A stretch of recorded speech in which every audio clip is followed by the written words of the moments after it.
Imagine standing in the dim glow of an ancient temple, where flickering torchlight dances across carvings of gods and heroes, each figure not just a character in a story, but a mirror reflecting the deepest corners of the human mind.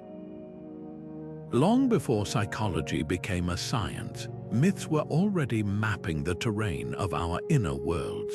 Take the tale of Psyche, the Greek goddess whose name literally means soul. Her journey through love, betrayal, and transformation wasn't just entertainment. It was a blueprint for understanding the struggles and triumphs of the human spirit. These stories were more than folklore. They were the first attempts to explain why we dream, fear, love, and crave meaning, and what's truly astonishing. The echoes of those ancient narratives still resonate in modern psychology, hidden in plain sight. Think about the last time you felt an inexplicable connection to a character in a myth or a fairy tale. Maybe the underdog who triumphs against all odds, or the trickster who upends the established order. That pull you feel isn't accidental. Carl Jung called these universal patterns archetypes, timeless symbols buried in what he termed the collective unconscious. From the wise old mentor to the shadowy villain, these figures appear across cultures, centuries apart, because they tap into something primal within us. Myths didn't just describe the world, they encoded the rules of human experience, like an ancient operating system for the psyche. They were the original user manuals for navigating fear, desire, and the unknown. So how did these stories evolve into the foundation of psychological thought? Why do we still dissect them, not as relics of the past, but as living maps of the mind? Over the centuries, myths became more than tales told around fires. They shaped rituals, laws, even the way societies understood mental health. The Delphic maxim, "Know thyself," inscribed at Apollo's temple, wasn't just philosophical advice. It was an early call to introspection, a precursor to therapy. In this video, we're unraveling that lineage, tracing how the architecture of ancient myths built the very frameworks we use to understand ourselves today. From the symbolism of serpentine deities representing transformation to the hero's journey as a metaphor for personal growth, these stories hold keys to unlocking the mysteries of human behavior. And by the end, you'll never look at mythology or your own mind the same way again. Long before telescopes or microscopes, before science could name the forces shaping our world, humans turned to storytelling to make sense of the chaos around them. Picture a storm rolling across the plains, thunder shaking the ground, lightning splitting the sky. To early civilizations, this wasn't just weather, it was the wrath of a god, the clash of cosmic beings. Myths gave faces to the uncontrollable, turning the terror of the unknown into something recognizable, even negotiable. But these stories did more than explain nature, they gave shape to the storms inside us too. When the Babylonian hero Gilgamesh wept for his fallen friend Enkidu, his grief wasn't just a plot point. It was a mirror held up to anyone who'd ever grappled with loss, a way to process the unthinkable reality of death. This shift from literal tales of gods and monsters to symbolic tools for navigating human experience marked the birth of mythic consciousness. Take the recurring theme of the underworld journey, found everywhere from the Greek Orpheus to the Mayan hero twins. On the surface, these are adventures through fantastical realms, but dig deeper and they reveal a profound understanding of psychological descent, the darkness of depression, the struggle to find meaning in suffering. Joseph Campbell called this universal pattern the monomyth, a single story hidden within all cultures' tales where a hero faces trials, overcomes them, and returns transformed. Sound familiar? It's the same arc we see in therapy, in recovery narratives, even in our own lives when we emerge from hardship with new wisdom. What's striking is how these ancient frameworks still fit modern minds. The Epic of Gilgamesh isn't just about a king seeking immortality. It's about the existential dread we all face when confronted with life's brevity. The Greek fates weaving destiny on their loom weren't just characters, they personified the human anxiety about control versus surrender. And when Pandora opened her infamous box, releasing all evils into the world but trapping hope inside, she wasn't just a cautionary figure. She embodied a psychological truth. Even in despair, we cling to the possibility of redemption. These myths didn't stay static, they evolved, layering meaning like rings in a tree. The same stories that once explained thunderstorms became tools for debating morality, like Aesop's fables teaching consequences through animal allegories. Rituals grew around them, turning abstract lessons into lived experience. Dancing the story of a harvest god wasn't just performance. It was a way to embody renewal, to viscerally understand cycles of death and rebirth. And as these narratives intertwined with daily life, they laid the groundwork for something even bigger: the structured belief systems that would shape civilizations, from the oracle bones of ancient China to the dream interpretation of Egyptian priests. Yet for all their complexity, these systems kept one foot firmly in the realm of story. Because whether carved on temple walls or whispered around campfires, myths understood something science is only now catching up to. The human mind speaks in symbols. We don't just think, we imagine. We don't just remember, we narrate. And somewhere between the first telling of these tales and today, we internalize them, letting them guide us like constellations in the dark. The hero's journey isn't just a template for myths. It's a map for our own transformations, written in a language as old as consciousness itself. Think of myths as the original GPS for the human psyche. Ancient societies didn't just tell these stories for entertainment.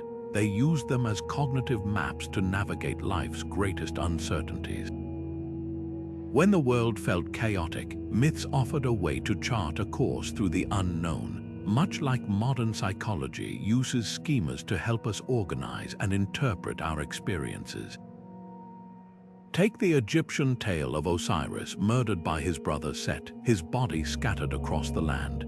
His wife Isis doesn't just mourn, she pieces him back together, literally and symbolically, bringing him back to life long enough to conceive their son Horus. This wasn't just a dramatic plot.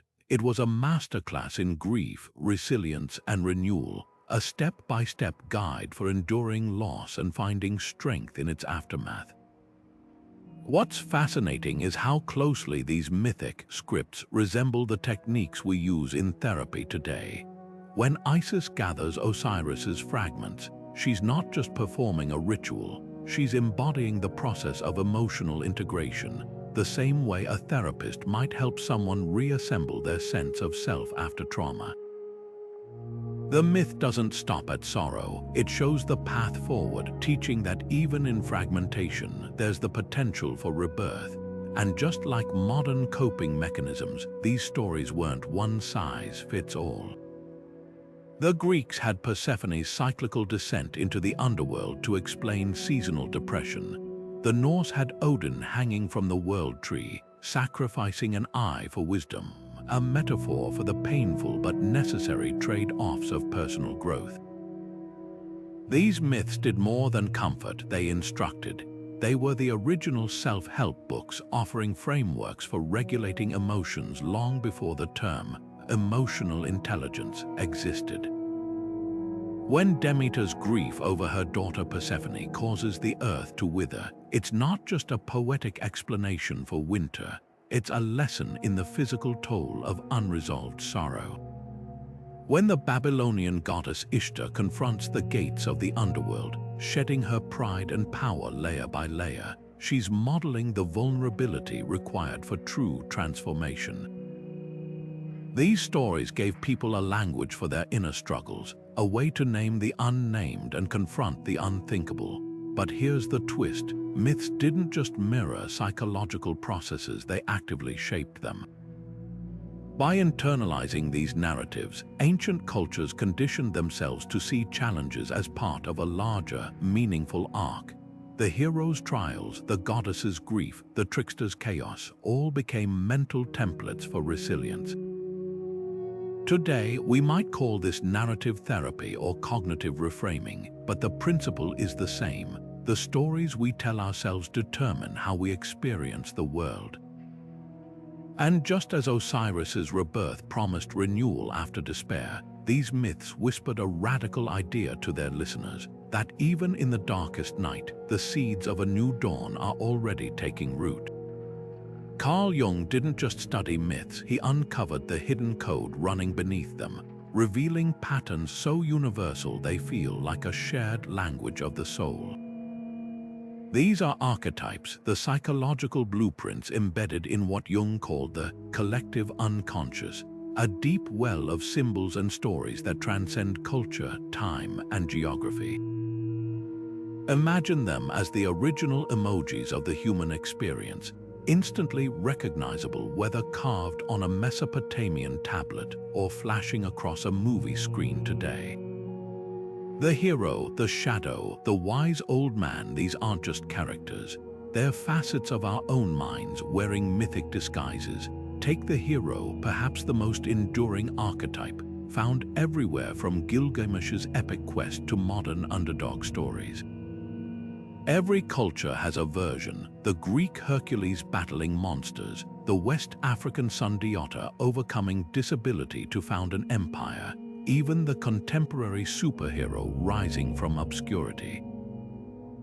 Why does this figure resonate so deeply? Because the hero isn't just about physical strength, it's about the psychological courage to face the unknown, to slay the dragons of self-doubt and societal expectation. When we cheer for the hero, we're really rooting for the part of ourselves that yearns to grow beyond limitations. Then there's the shadow, the darker counterpart lurking in myths worldwide: the Norse trickster Loki, the Hindu demon Ravana, even Darth Vader's menacing presence. These figures personify what we repress or deny, our fears, our shame, the traits we'd rather not acknowledge. But myths understood something revolutionary: the shadow isn't just an enemy to defeat. Like the Babylonian Tiamat, whose dismembered body became the cosmos, or the Aztec Tezcatlipoca ruling over both destruction and transformation, the shadow holds creative power.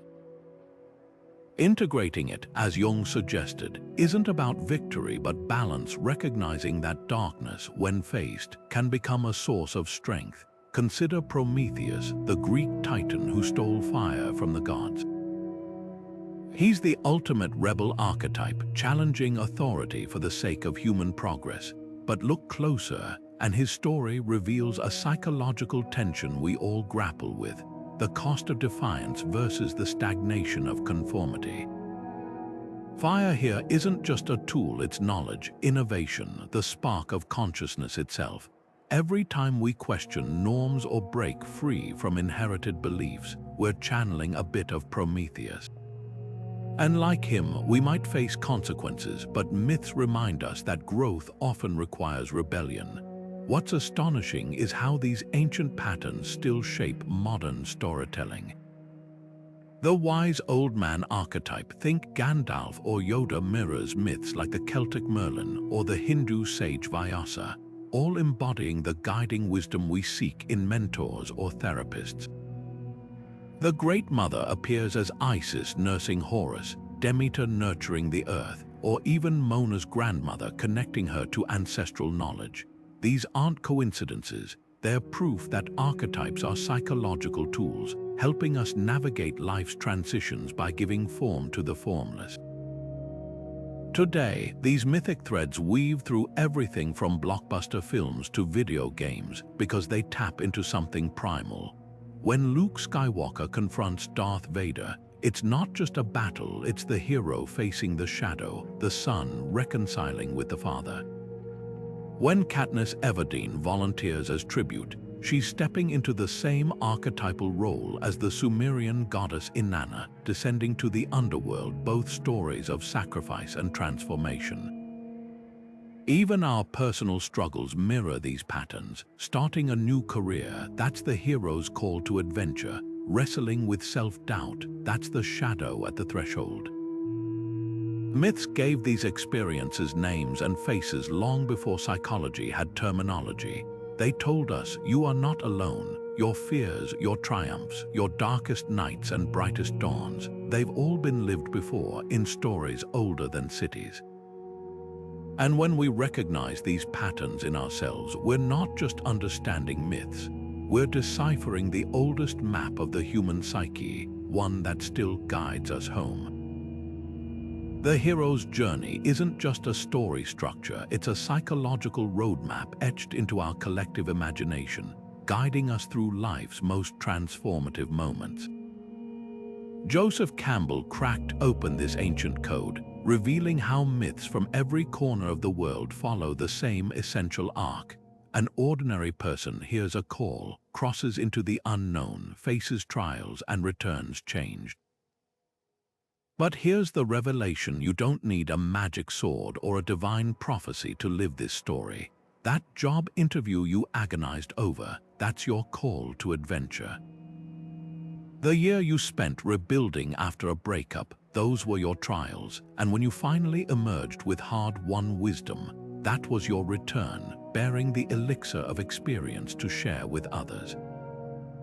Look at Hercules scrubbing the Augean stables, an ancient metaphor for confronting the messiest parts of ourselves. Fast forward to modern screens, and you'll see the same pattern in Harry Potter, leaving his cupboard under the stairs, or Mona sailing beyond the reef. These stories persist because they mirror our inner landscapes. The trials phase, whether it's Odysseus resisting the sirens or a college student pulling all-nighters to finish their degree, always involves facing down our limitations. The mythic ordeal becomes a psychological crucible, burning away old identities to reveal stronger versions underneath.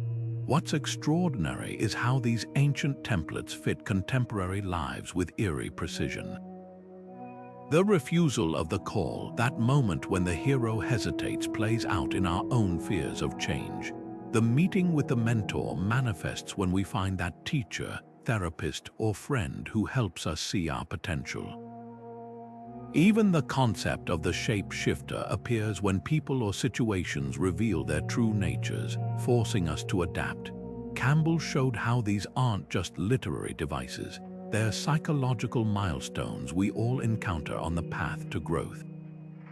Yet for all its inspirational power, the hero's journey has a shadow side the myths never shy away from. Gilgamesh returns from his quest empty-handed, having failed to secure immortality. Inanna loses everything before reclaiming her throne. These stories acknowledge a truth modern psychology echoes: transformation often comes through rupture. Just as a seed must split open to grow, we sometimes need our old selves shattered to make room for what's emerging. The return isn't always triumphant. Sometimes it's limping home wiser, bearing scars instead of trophies. This brings us to the darker, more complex territories of myth, where heroes confront not just external monsters, but the shadows within. The same stories that gave us shining examples of courage also explored obsession, like Theseus abandoning Ariadne, or the fatal pride of Icarus. These cautionary tales reveal mythology's profound understanding of psychological complexity, that growth isn't linear, that every strength can become a weakness, and that the journey continues long after the credits roll. Which makes you wonder, if ancient myths were this nuanced about human nature, what other psychological insights might be hiding in their labyrinthine depths? Every culture has its tricksters, those sly, boundary-breaking figures who expose what polite society tries to hide. Loki weaving chaos among the Norse gods, Ravana kidnapping Sita in the Ramayana, even Coyote from Native American tales stealing fire, they're not just villains.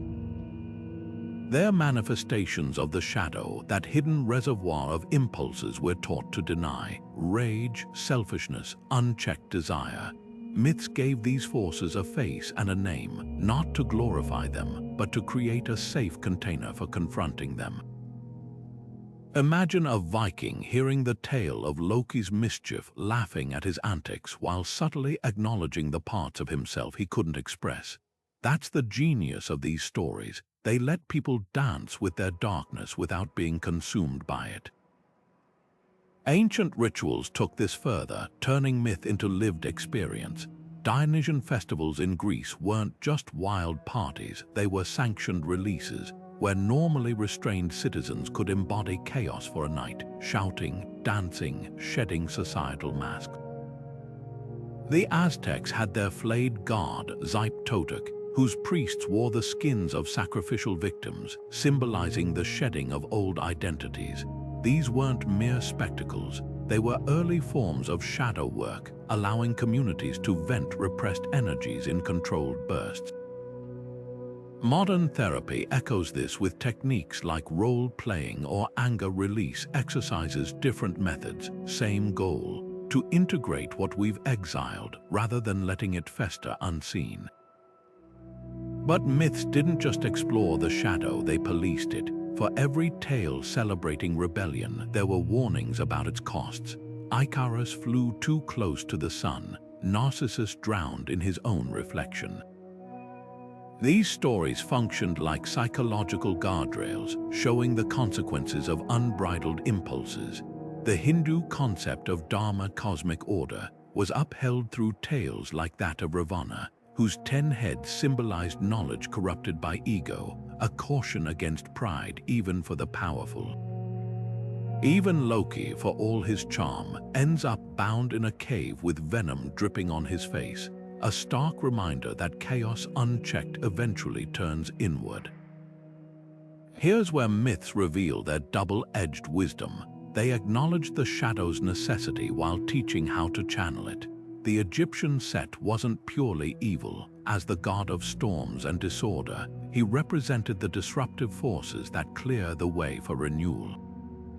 Modern psychology mirrors this in paradigms like post-traumatic growth, where adversity becomes a catalyst for transformation. The key insight: integration, not eradication.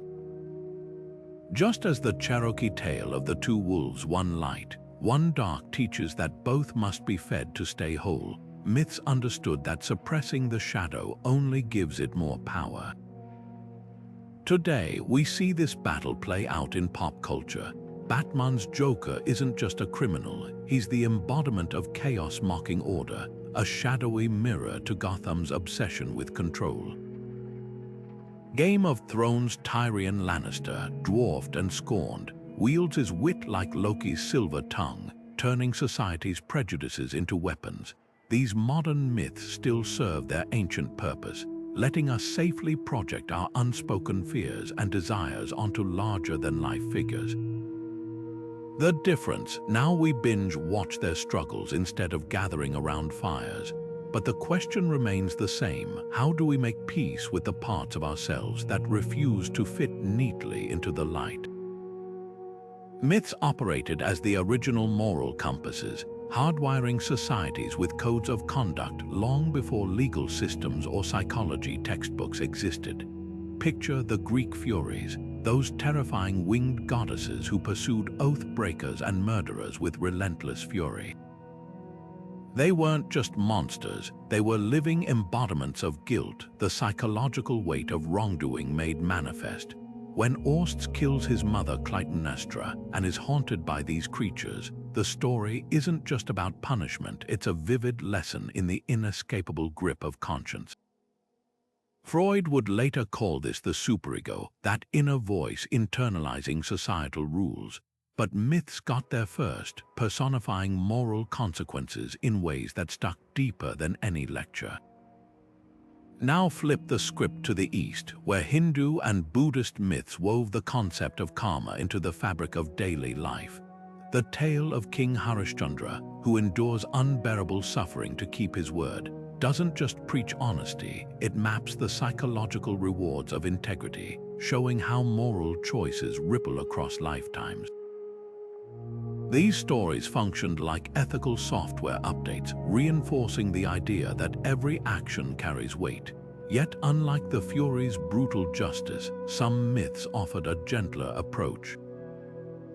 The Bodhisattva in Buddhist lore, the enlightened being who postpones nirvana to guide others, models radical empathy. Imagine living in a world where the highest ideal isn't punishment, but compassionate intervention. That's not just religion, it's early therapy, teaching that healing often requires meeting pain with understanding rather than retribution. What's striking is how these narratives cultivated emotional intelligence centuries before the term existed. The Hindu epic Mahabharata doesn't just recount a war, it dissects the gray areas of morality through characters like Karna, born a prince but raised in poverty, whose loyalty to unjust friends becomes his tragic flaw. His story doesn't offer easy answers. It forces audiences to sit with complexity, to wrestle with conflicting loyalties. Similarly, the West African Anansi tales, where the trickster spider often gets caught in his own deceptions, teach through humor rather than threats. Laughing at Anansi's failed schemes lets listeners recognize their own foibles without shame, a psychological masterstroke. But myths didn't just shape individual morality, they healed collective wounds. After natural disasters or wars, cultures spun stories to make sense of suffering. The Babylonian creation epic Enuma Elish, where order emerges from cosmic chaos, mirrored societies rebuilding after collapse. The phoenix rising from ashes wasn't just a pretty metaphor, it coded resilience into the communal psyche, promising renewal after devastation. Even darker myths, like the Aztec belief that the gods needed human blood to keep the sun moving, transformed terror into purpose, giving unbearable realities a framework of meaning.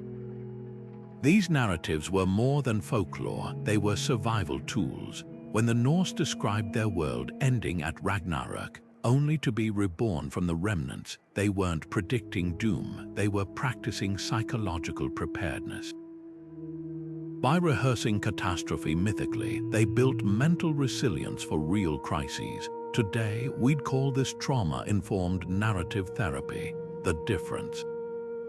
Ancient societies didn't just talk about healing, they danced it, sang it, wore masks of their gods to embody it. Which makes you wonder, in our age of fragmented communities and isolated struggles, what myths are we missing to navigate the collective storms of our time? Flood myths aren't just ancient stories, they're psychological time capsules, preserving humanity's earliest encounters with overwhelming catastrophe. Nearly every culture has one. Noah's Ark surviving the deluge, the Mesopotamian Gilgamesh epic recounting Utnapishtim's boat, the Hindu Manu rescued by a fish. On the surface, these tales seem like primitive explanations for natural disasters, but dig deeper and they reveal something profound, a shared blueprint for processing collective trauma. Imagine a group of survivors huddled on higher ground, watching waters swallow their world. The story they tell isn't just about destruction, it's about making meaning from chaos, transforming paralyzing fear into a narrative of survival and renewal. Geology now confirms what oral traditions have whispered for millennia. The Black Sea Deluge hypothesis suggests a real-life inundation around 5,600 years ago, when rising Mediterranean waters breached a land barrier, flooding settlements with a force 200 times greater than Niagara Falls.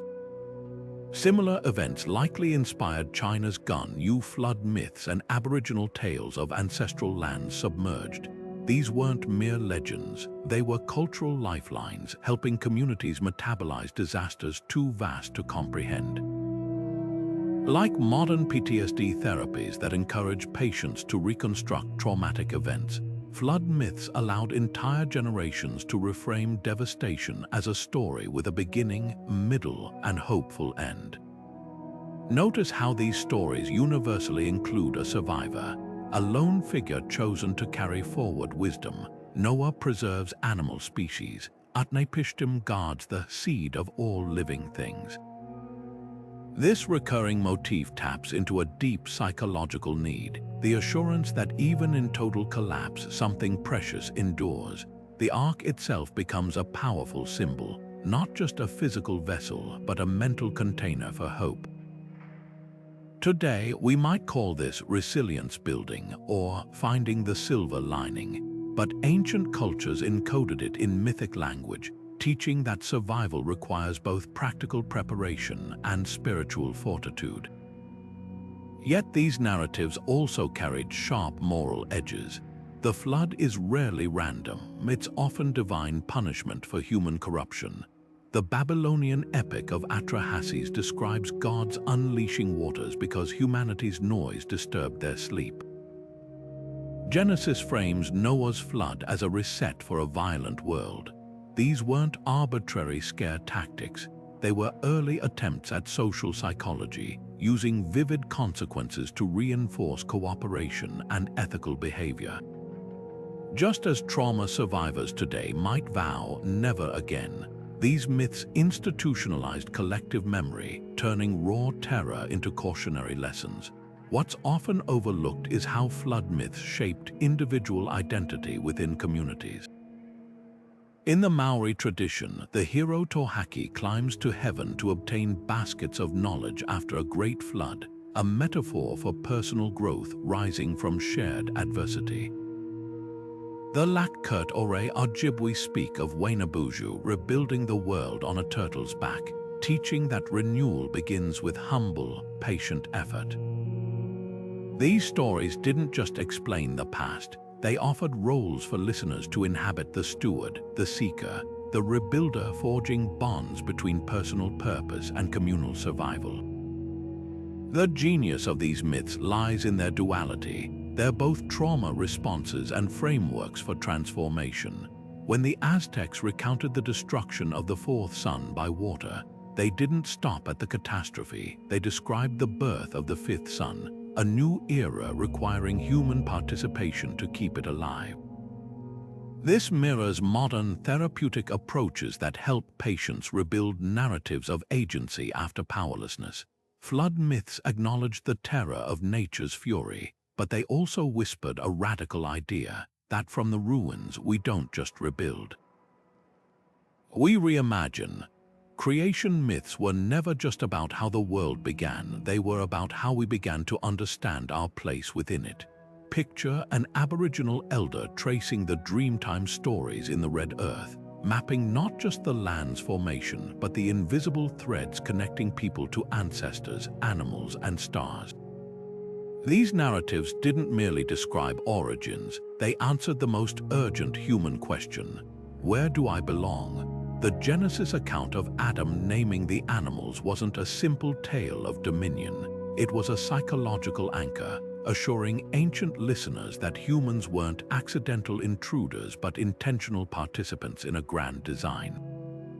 That same need for belonging courses through modern psychology, echoing in Erik Erikson's concept of identity versus confusion, where adolescence becomes a mythic journey of its own, a search for self amid the chaos of growing up. Take the Maori story of Tain, the god who pushed earth and sky apart to create space for life. On one level, it's a cosmic origin story, but peel back the layers and it's a masterclass in individuation, the psychological process of separating from the parental sky to become a distinct self.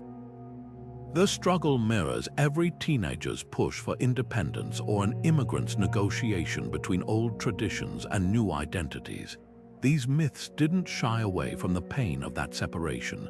Tain's act required unbearable effort, leaving him exhausted yet triumphant. The message, belonging isn't passive, it's earned through the labor of self-definition, a truth as relevant in therapy offices today as it was around ancient fires. What's striking is how creation myths often mirror the mind's own architecture. The Babylonian Enuma Elish describes order emerging from primordial chaos, a metaphor for how consciousness organizes raw experience into coherent narratives. The Hindu Rigveda's Nasadiya Sukta ponders existence before creation when there was neither death nor immortality, a poetic parallel to the formless void of existential anxiety. These stories weren't escapism, they were cognitive tools, helping early humans tolerate life's uncertainties by framing them within a larger, meaningful order. Modern psychology confirms this function. Studies show that narrative coherence, the ability to tell a cohesive life story, correlates strongly with mental resilience. Yet creation myths also acknowledge the shadow side of belonging. The Yoruba tale of Obatala molding humans from clay includes flawed figures, some with disabilities, others with tempers, reminding listeners that imperfection is woven into existence itself. The Greek titan Prometheus, crafting humans from mud and divine fire, gifts them not just life but also the burden of consciousness. These stories validate the messy reality of being human, offering something radical for their time: permission to feel incomplete. In a world obsessed with polished identities, ancient myths whisper that fragmentation isn't failure, it's the raw material of becoming. Now consider how these narratives scale from individual to collective identity. The Navajo emergence story, where ancestors journey through underworlds to reach the present world, isn't just history, it's a living map orienting each generation to their shared lineage. When an Inuit elder recounts how ravens stole the sun, they're not merely entertaining children, they're reinforcing a worldview where cleverness and adaptability triumph over darkness. These stories functioned as psychological immune systems, inoculating communities against the existential dread of insignificance. The real magic lies in how creation myths didn't stop at explaining the past, they scripted the future. The Dogon people's intricate cosmology, with its emphasis on celestial harmony, didn't just describe the stars, it prescribed how to live in balance with them. Compare this to modern origin stories, national histories, family legacies, even scientific narratives like the Big Bang, all serving the same deep need to locate ourselves within a continuum that stretches backward and forward, making the vastness of time feel like home.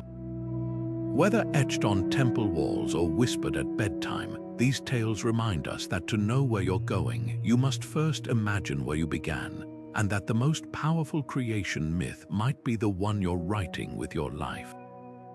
Descending into the underworld wasn't just a mythic trope, it was humanity's first attempt to chart the uncharted territories of the mind. When the Sumerian goddess Inanna passed through 7 gates to reach her sister Ereshkigal's realm, stripping away her symbols of power at each threshold, she wasn't merely entering a land of the dead. She was enacting the psychological unraveling that accompanies profound grief or depression, the gradual surrender of identity that occurs when we confront our darkest moments. Every piece of jewelry she removed mirrored the way sorrow peels back layers of ego, leaving us raw and unrecognizable, yet her story doesn't end in dissolution.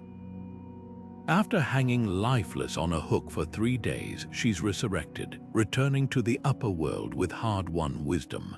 This wasn't just drama, it was a map for navigating the subconscious, showing that true transformation often requires touching bottom before rising again.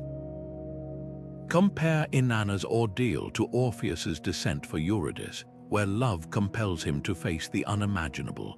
His fatal glance backward isn't just a plot twist, it's a piercing metaphor for how trauma can trap us in loops of memory, unable to fully emerge from the past.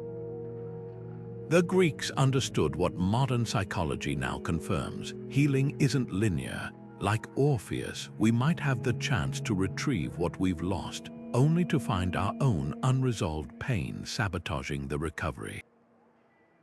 Dante's Inferno takes this further, structuring the underworld as a series of concentric circles, each reflecting a different shade of human failing. His journey with Virgil isn't just theological tourism. It's an early model of psychoanalysis where confronting each circle represents reckoning with buried aspects of the self. Jung called this process the night sea journey, the necessary voyage into darkness that precedes renewal. His concept of shadow work directly mirrors these ancient myths, suggesting that wholeness requires facing what we've repressed. Modern depth psychology still leans on these archetypes when treating trauma. EMDR therapy, for instance, guides patients to revisit painful memories, much like Inanna revisits her abandoned garments at each gate, integrating fragmented experiences into a cohesive narrative. Even neuroscientific models of trauma echo underworld myths. The amygdala's alarm system acts like Cerberus, the three-headed hound guarding Hades' gates, hyper-vigilant against perceived threats. What's revelatory is how these myths personified psychological forces long before clinical terms existed. The Greek Hecate, torch-bearing guide at crossroads, embodies the therapeutic insight that lights our way through confusion. The river Lethe, whose waters induced forgetfulness, parallels how dissociation protects the mind from unbearable pain. These weren't arbitrary fantastical elements. They were symbolic representations of mental phenomena, making the invisible tangibly real. When Freud later described the idea as a cauldron of seething excitations, he was essentially repackaging Hades' realm, where repressed desires and fears simmer beneath consciousness. The brilliance of these stories lies in their refusal to simplify suffering. Inanna isn't rescued by a hero. She earns her return through negotiation and sacrifice. Orpheus's failure underscores that some losses permanently alter us. Unlike modern, happily ever after narratives, underworld myths acknowledged a harder truth: descent changes you irrevocably. Yet they also offered something radical for their time: hope that even in the deepest abyss, meaning could be forged. The Babylonian goddess Ishtar's return from the underworld with the waters of life mirrors post-traumatic growth, where survivors emerge with newfound purpose. Today, we've swapped gods for neurotransmitters and mythic trials for therapeutic modalities, but the terrain remains the same. When someone describes depression as feeling buried alive, they're channeling the same visceral imagery as Persephone's annual descent. Support groups where members share their rock-bottom stories are secular versions of underworld returns.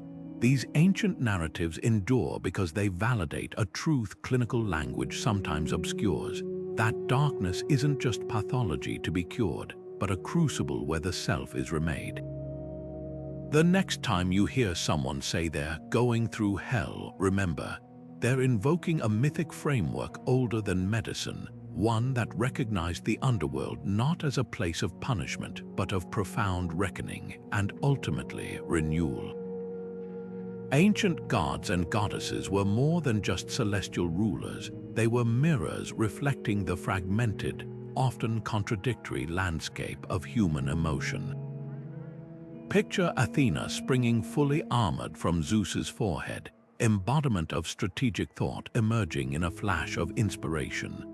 Ares wasn't merely a war god, he was the physical tremor of battle rage coursing through a soldier's veins. Polytheism's genius lay in its psychological granularity. By distributing traits across distinct deities, it allowed cultures to compartmentalize and ritualize every facet of inner experience. Where monotheism consolidated the self under one divine umbrella, pantheons gave worshippers permission to feel multiplicities, to honor Aphrodite's lust one moment and Artemis's fierce independence the next without contradiction. This emotional mapping spanned cultures with striking precision. The Hindu pantheon assigned cosmic roles to emotional energies. Lakshmi's golden coins represented not just material wealth, but the glow of self-worth and fulfillment.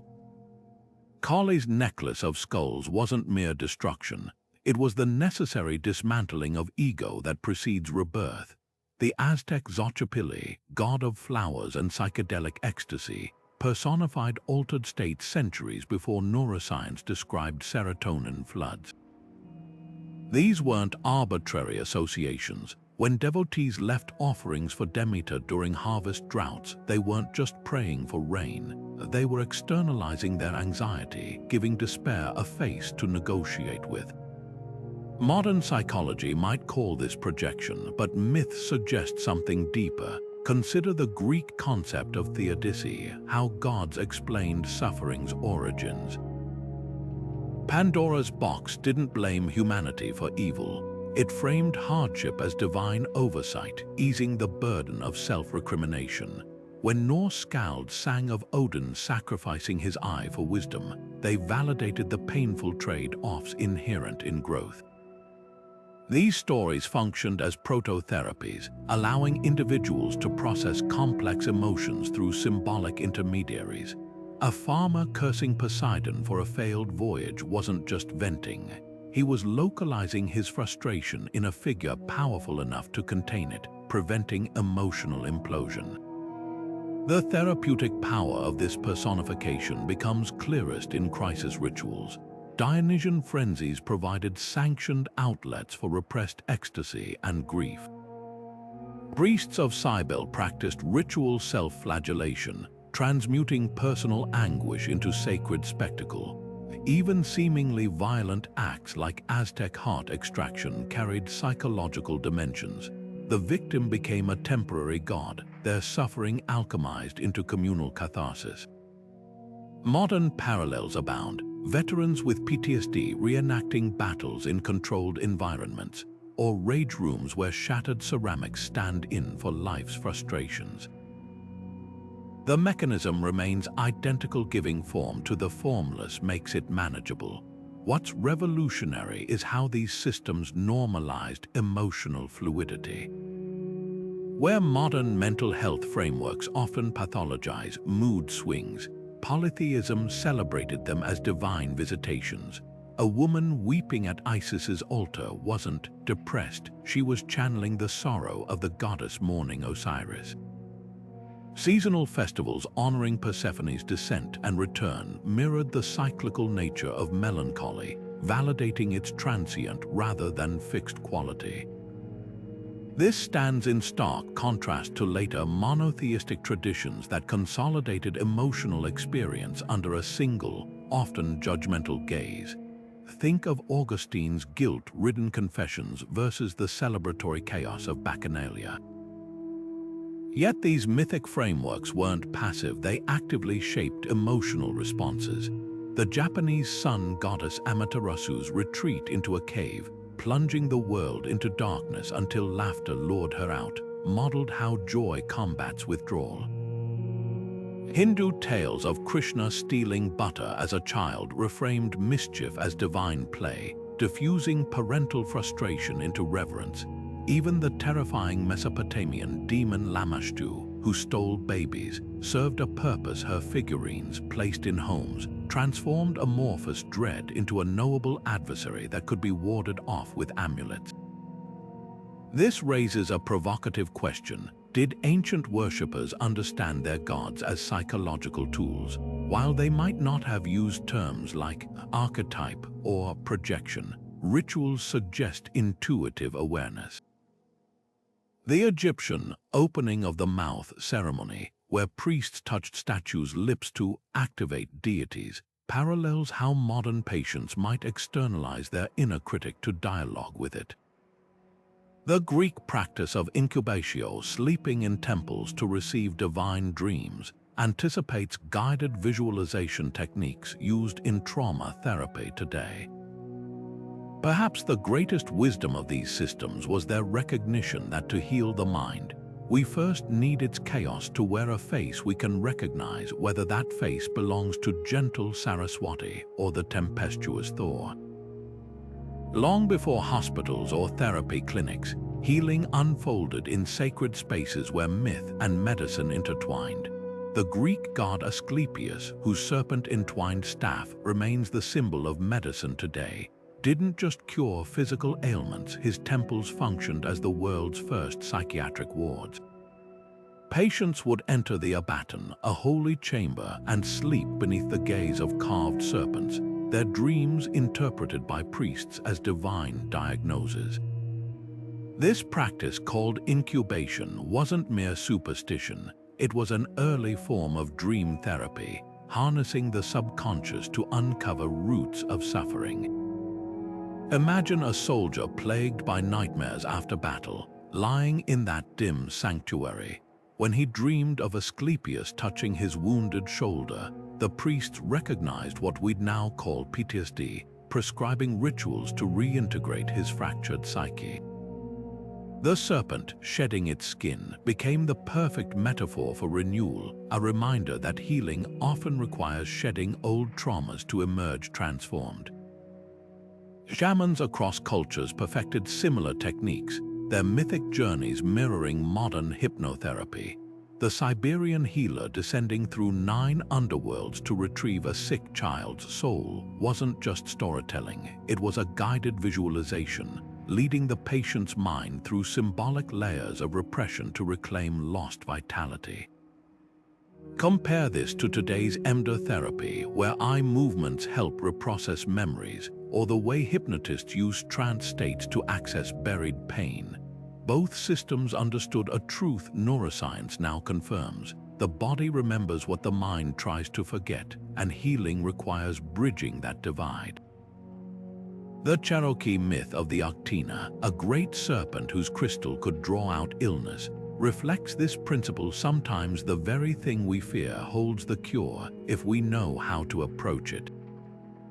Then there's Chiron, the centaur whose unhealable wound from Hercules' poisoned arrow made him the archetypal wounded healer. His myth reveals a profound psychological insight. Those who have endured suffering often become the most gifted guides through darkness. Modern therapists don't just study textbooks, they do their own shadow work, turning personal wounds into compasses for others. Chiron's immortality became his curse until he traded it to free Prometheus, showing that true healing isn't about escaping pain but alchemizing it into purpose. This mirrors contemporary trauma-informed care, where clinicians use their lived experience to foster deeper empathy. Ancient explanations for madness reveal even more startling parallels. The Greeks spoke of mania as possession by Dionysus, his ecstatic frenzies both terrifying and sacred. Norse berserkers channeled Odin's battle fury, their trance states now recognized as dissociative episodes. Rather than stigmatizing these states, myths often framed them as encounters with the divine, a stark contrast to later asylums. The Hindu god Shiva, dancing wildly with ashes smeared on his skin, embodied how altered states could transcend ordinary perception. When the Babylonian goddess Ishtar stripped herself naked before the gates of the underworld, her madness became a portal to deeper wisdom. These stories suggest that what we pathologize today, ancient cultures sometimes revered as sacred unravelings, moments when the psyche breaks open to reveal truths too vast for everyday consciousness. The brilliance of these healing myths lies in their refusal to separate body from spirit. Asclepius's daughter Hygeia governed prevention, her name giving us hygiene, while her sister Panacea oversaw universal remedies. Together, they represented a holistic view. We're only now reclaiming that true wellness requires tending the stories we tell ourselves as much as our physical symptoms. When an Egyptian healer recited the myth of Isis reassembling Osiris over a patient's wound, they weren't just praying, they were activating the placebo effect through narrative, using myth as a psychological salve. Today's research on psychoneuroimmunology confirms what these traditions knew instinctively. Belief shapes biology, and sometimes the most potent medicine comes wrapped in a story. The line between madness and divinity was often blurred in ancient myths, not as a failure of understanding, but as a profound recognition of consciousness's vast spectrum. Dionysus, the Greek god of ecstasy, didn't just inspire revelry. His followers experienced mania, a state where the self dissolved into frenzied communion with the divine. This wasn't pathology to the Greeks, it was sacred possession, a temporary shattering of ordinary perception to touch something transcendent. Modern psychiatry might diagnose these episodes as manic or psychotic states, but myth framed them as portals to revelation. The Maenads, women who danced barefoot through forests in Dionysus's thrall, weren't seen as ill. They were entheos filled with the god. Their tearing apart of animals, and sometimes, tragically, people mirrored the violent fragmentation of ego that can accompany both spiritual awakening and mental crisis. Yet these myths also held safeguards. Dionysus's cults had strict rituals to contain and channel the chaos, much like today's therapeutic frameworks aim to integrate rather than suppress extreme states. At Delphi, the Pythia's trances took this further. Seated over fissures emitting ethylene gas, she breathed in vapors that induced hallucinations, delivering prophecies in a voice not her own. Ancient visitors didn't dismiss her babbling as nonsense. They hired priests to translate it into verse, treating her altered state as a conduit to deeper truth. Here, myth performed a radical act. It normalized dissociation, framing it not as brokenness but as a sacred skill. Contrast this with the 19th century asylum, where similar trance states might earn someone a straitjacket. The difference: mythology offered a context for non-ordinary experience, embedding it in a cosmology where the irrational had purpose. Even Plato celebrated divine madness as superior to human sanity, arguing that poets, lovers, and mystics accessed truths logic couldn't reach. Tibetan Buddhism's Tulpa tradition reveals how myths bridged the metaphysical and psychological. Practitioners could, through intense concentration, manifest thought forms beings so real they cast shadows and spoke independently. To Western eyes, this might sound like schizophrenia's auditory hallucinations, but in Tibetan cosmology, tulpas were training wheels for the mind, teaching that all reality is mentally constructed. Modern psychology echoes this in theories like predictive processing, where perception is a controlled hallucination shaped by expectation. The tulpa's power wasn't in its objective existence, but in what its creation revealed about the mind's ability to shape experience, a principle now harnessed in visualization therapies for trauma or performance anxiety. What's haunting is how these myths anticipated contemporary debates about neurodiversity. The Norse god Odin, who hanged himself on Yggdrasil for 9 nights to gain wisdom, embodied the link between suffering and insight. His single-eyed stare symbolized the price of vision, how seeing differently often requires surrendering conventional ways of being. Today, we grapple with the same paradox. Studies show bipolar disorders' depressive phases correlate with heightened creativity, while psychedelic research confirms that ego dissolution can catalyze profound healing. Myths didn't pathologize these states, they ritualized them, offering vessels to hold their chaos. When the Welsh poet Taliesin sang of his transformations, from grains to animals to stars, he wasn't describing delusion, but the fluid selfhood we now recognize in dissociative identity, or even the quantum possibilities of multiverse theory. These traditions challenge our impulse to medicalize all altered states. The Yoruba Orisha Shango, who hurls lightning in fits of divine rage, or the Inuit sea goddess Sedna, whose severed fingers became seals, remind us that mythic madness often birthed new realities. Modern therapy increasingly honors this wisdom, incorporating mindfulness and narrative techniques that resemble ancient possession rites, not to induce frenzy, but to help patients reframe their struggles as hero journeys rather than diseases. The oracle's vapors and the tulpa's whisper both suggest a truth we're relearning. Sometimes the mind's farthest wanderings are not breakdowns, but breakthroughs in disguise.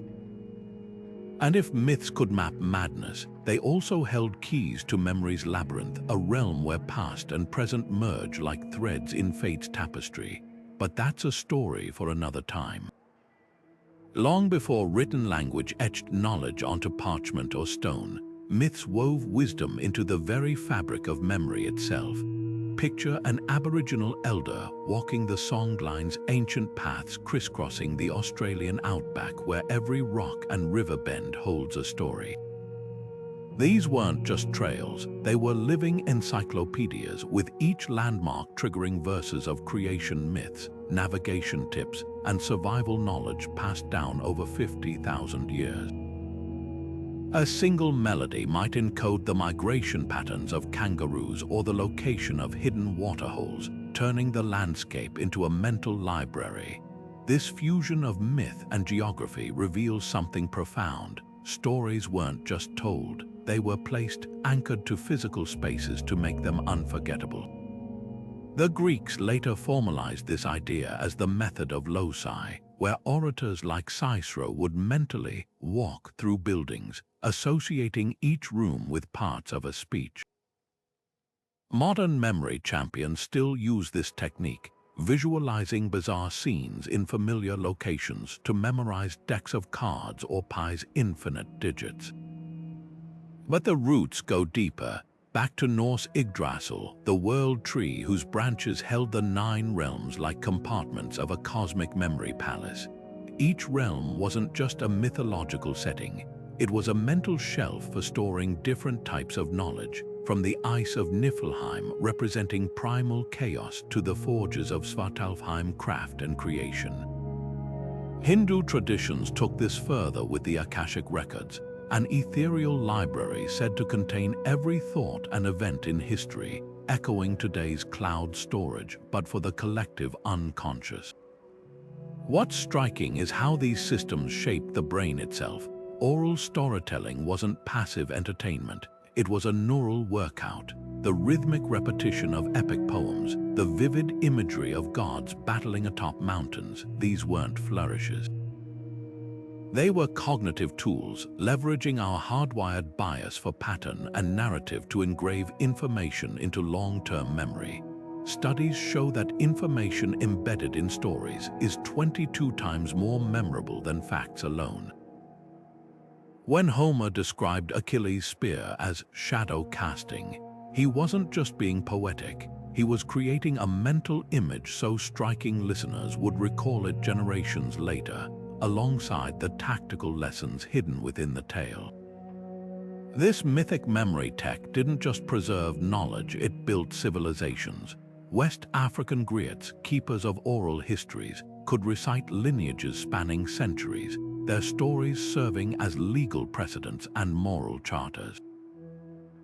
The Maori Wakapapa wove ancestry into intricate chants, turning genealogy into songs so no link in the chain would be lost. Even Aesop's fables, with their talking animals and punchy morals, were stealth education, teaching children critical thinking through allegory long before classrooms existed. The legacy lives on in how we learn today. Ever notice how nursery rhymes stick in your head like glue? That's mythic mnemonics at work. The ABC song borrows the tune of Twinkle, Twinkle, Little Star because melody and myth still hack our memory systems better than any spreadsheet.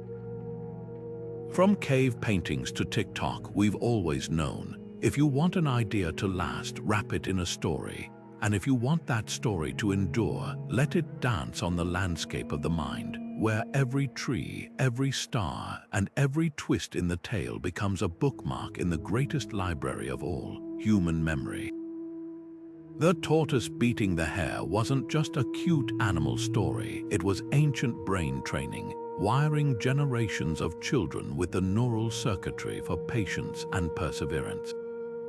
Aesop's fables and the Panchatantra's talking animals operated like cognitive playgrounds, where lions and mice became living metaphors for power dynamics, and clever crows dropping pebbles into jars modeled fluid intelligence in action.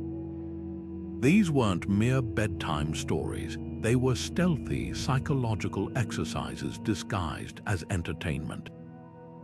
When a child laughed at the fox who lost his tail and then convinced others to cut theirs off, they weren't just absorbing a lesson about conformity, they were practicing pattern recognition, learning to spot flawed reasoning before their prefrontal cortexes could articulate terms like logical fallacy.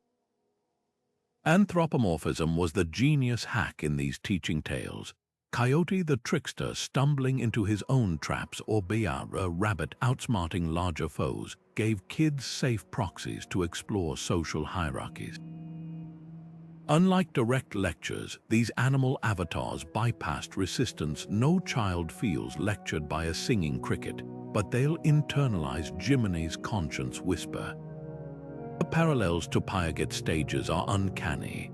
Just as his concrete operational stage, ages 7 to 11 marks when children grasp cause and effect, fables like The Ant and the Grasshopper visually reinforce consequences. Industrious ants feast while impulsive grasshoppers freeze.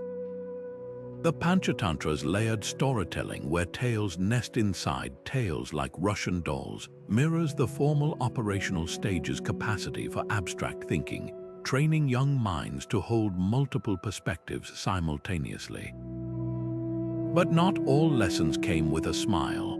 The Brothers Grimm's originals were masterclasses in fear-based conditioning. Their gruesome endings, think the witch shoved into her own oven in Hansel and Gretel, activating the amygdala's threat detection system. These weren't sadistic indoctrination, they were evolutionary survival tools. A child who shuddered at Little Red Riding Hood's near devouring would instinctively mistrust strangers' false warmth.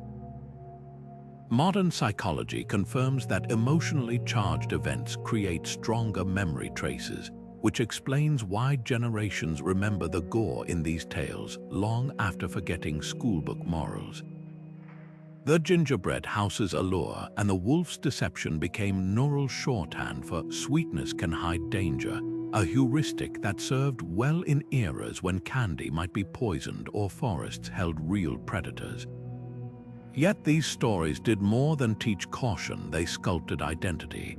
Gender roles were baked into the archetypes. Passive princesses awaiting rescue reinforced domestic ideals, while male heroes' sword fights valorized aggression as masculinity. But subversive threads wove through too. The Norse goddess Freya commanding a chariot pulled by cats, or the Cherokee story of grandmother spider stealing fire for humanity, offered counter-narratives where wisdom and courage wore skirts.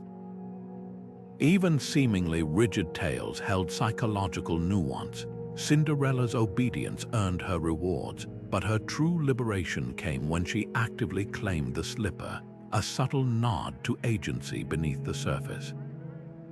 What's revelatory is how these myths adapted to develop mental readiness. The same culture that told toddlers about gentle Snow White later introduced teens to Odin's self-sacrifice on the World Tree, stories progressing from concrete morals to existential themes.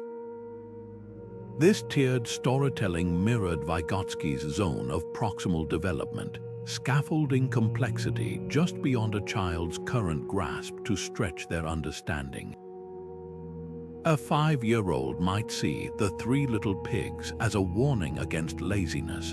A 12-year-old could interpret it as a treatise on systemic risk, why straw houses endanger the whole community.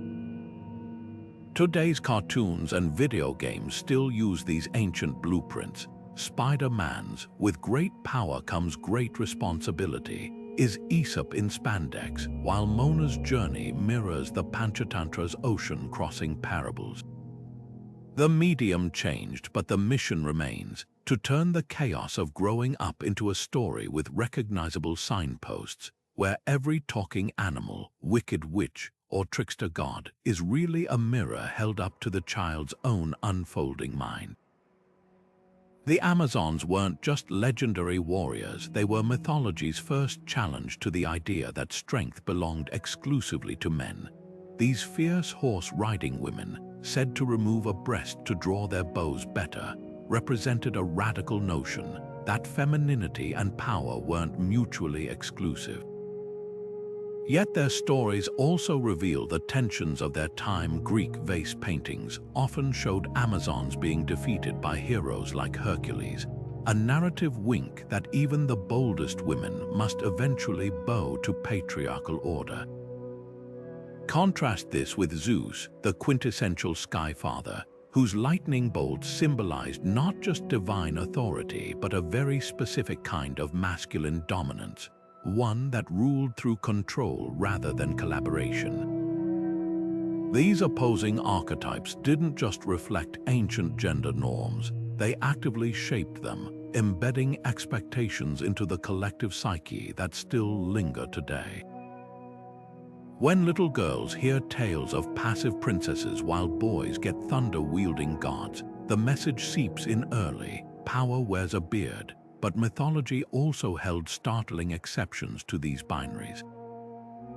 Take Ardhanarishvara, the Hindu deity who is half Shiva, half Parvati, a single body blending masculine and feminine energies into perfect equilibrium. This wasn't just artistic symbolism, it was a theological rejection of either-or thinking, suggesting that wholeness required embracing both. The Norse Loki, who birthed an 8-legged horse, or the Mesopotamian Ishtar, who wore a beard in battle, similarly defied rigid categories. These fluid figures served as psychological pressure valves, allowing cultures to acknowledge complexities that social structures couldn't yet accommodate. A transgender priestess in ancient Sumer might have seen herself reflected in Ishtar's duality, just as modern non-binary individuals find resonance in these ancient breakdowns of the gender spectrum. The trials of Psyche reveal another layer: how myths codified feminine resilience. Sent to the underworld by jealous Aphrodite, Psyche doesn't wield a sword or curse her fate. Her power lies in persistence, sorting endless grains with ant helpers, stealing golden fleece by observing ram's patterns, descending into darkness with only a coin and cake for guidance. These aren't tests of brute strength but of emotional intelligence, the quiet, often overlooked labor traditionally assigned to women. Yet her ultimate reward, elevation to goddess status, sends a provocative message: endurance can be as transformative as conquest. Compare this to the Chinese legend of Mulan, whose battlefield heroics required disguising her gender, reinforcing that female strength had to be exceptional and hidden. These narratives didn't just mirror societal norms, they enforced them. Athena's birth from Zeus's forehead, no mother required, became ideological ammunition for Athenian men arguing women were mere fertile soil. The biblical Eve's creation from Adam's rib naturalized female derivative status, yet counter-stories bubbled up like underground springs. The Dahomey Amazons of West Africa weren't myth but real elite warriors protecting their kingdom. The Aztec goddess Coyolxauhqui, dismembered by her brother Huitzilopochtli, became a symbol of resistance when Chicana feminists reclaimed her as icon of fragmented but unbroken identity. Even fairy tales hid rebellions. The earliest Sleeping Beauty versions had the princess awakening not from a kiss, but from childbirth, centering female bodily autonomy over romantic rescue. Which brings us to mythology's most potent obsession: love. Not the sanitized Valentine's version, but love as dangerous alchemy, the force that could make gods mortal and mortals divine. Ishtar's descent to reclaim her dead lover Tammuz, Orpheus's fatal glance backward, even Shiva's cosmic dance with Sati's corpse, these weren't romances. They were maps of attachment's paradox, how the very thing that connects us can also unravel us. When Eros's arrow strikes, it doesn't discriminate between king and commoner, mortal and immortal. Perhaps that's why cultures guarded romantic myths so fiercely. They held up a mirror to our most vulnerable selves, showing how love could be both shackle and liberation. Love myths were never just about romance. They were ancient laboratories dissecting the raw mechanics of human attachment. Take Tristan and Isolde, doomed to crave each other not by choice but by a love potion's cruel magic. Their story isn't just tragedy, it's a perfect allegory for anxious attachment, where love feels like an inescapable wound. Every stolen glance and whispered secret mirrors the modern dynamic of push and pull, where closeness terrifies as much as it comforts. Compare this to Layla and Majnun, the Persian Romeo and Juliet, where Majnun's literal name means possessed, a man so consumed by love he abandons society to recite poetry in the wilderness. His obsession isn't romanticized, it's a cautionary tale showing how insecure attachment can blur the line between devotion and self-destruction. These myths didn't just entertain, they diagnosed emotional patterns centuries before psychologists put names to them. Now pivot to Eros and Psyche, the ultimate mythic case study in secure attachment. When the god of love falls for a mortal, their bond isn't built on fleeting passion but on gradual trust. Psyche's trials sorting seeds, fetching golden wool aren't arbitrary punishments. They're incremental steps toward emotional resilience. Eros's eventual choice to defy his mother Aphrodite and claim Psyche as his equal mirrors the secure partner's ability to balance autonomy with intimacy. Unlike Tristan and Isolde's toxic entanglement, their love grows stronger through vulnerability, modeling what John Bowlby would later define as a safe haven dynamic. Even the famous "Don't Look at Me" taboo, often framed as mere plot device, reflects a profound truth. Trust thrives in the space between seeing and being seen. Yet mythology also understood love's darkest corners. Narcissus isn't just a pretty boy who drowns in his reflection. He's the archetype of avoidant attachment, so terrified of real connection he can only love a shadow.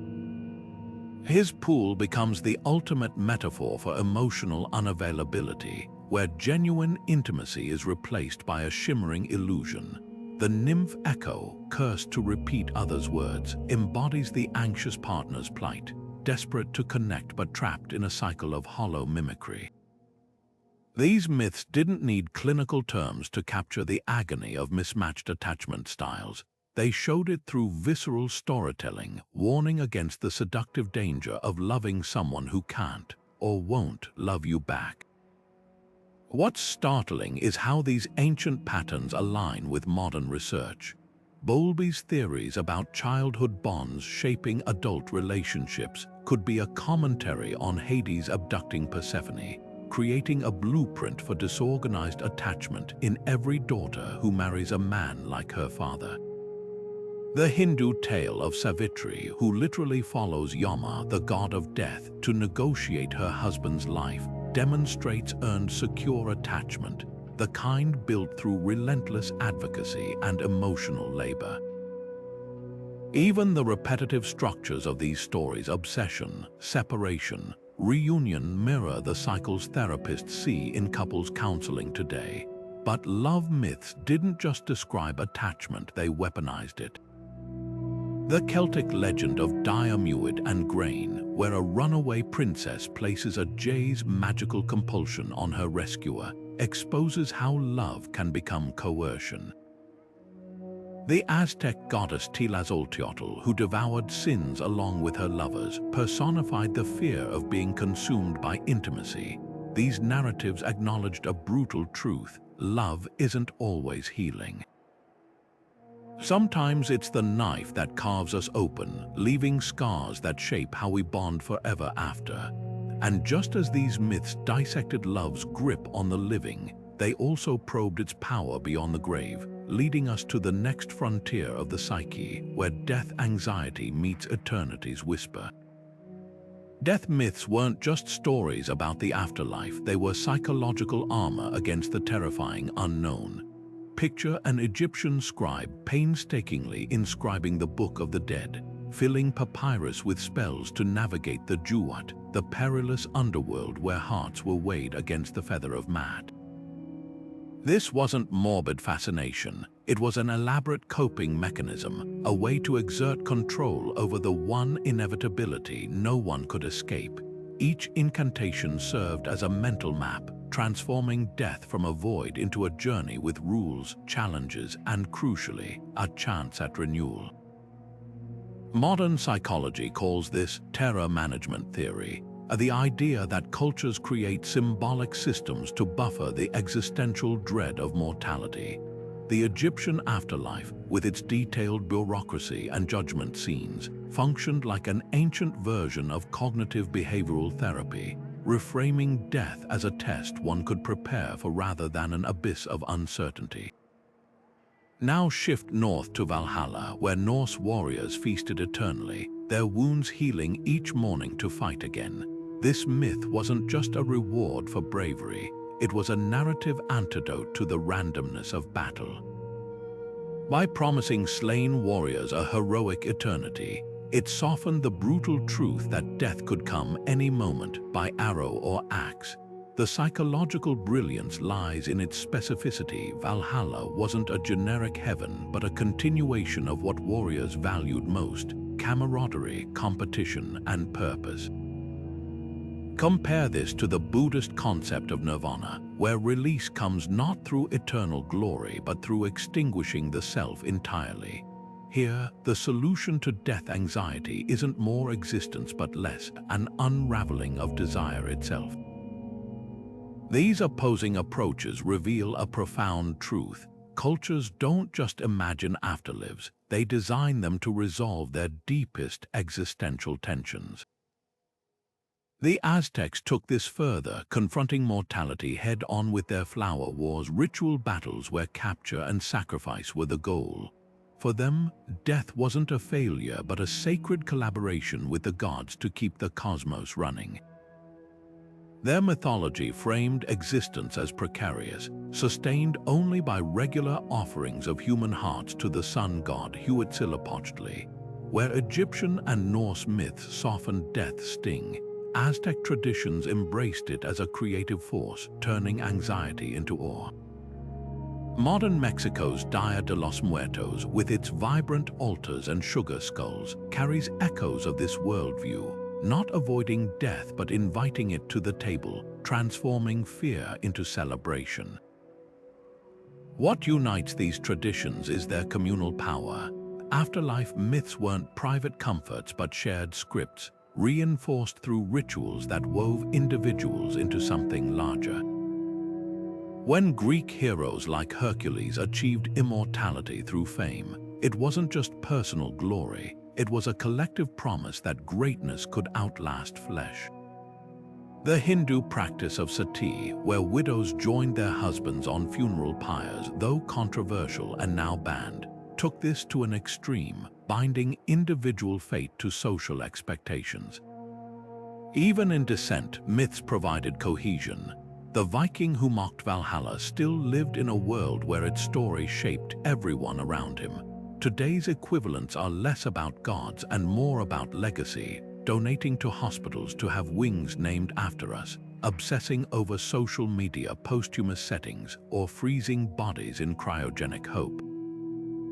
The mechanisms have modernized, but the impulse remains identical: to whisper into the void that we were here. What myths understood, and what we're relearning, is that the most potent antidote to mortality isn't denial or defiance but connection.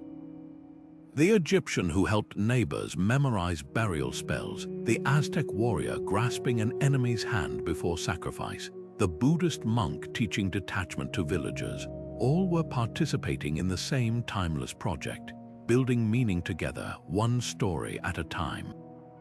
And as these narratives bound individuals to communities, they also anchored communities to the cosmos, but that's a thread for another day.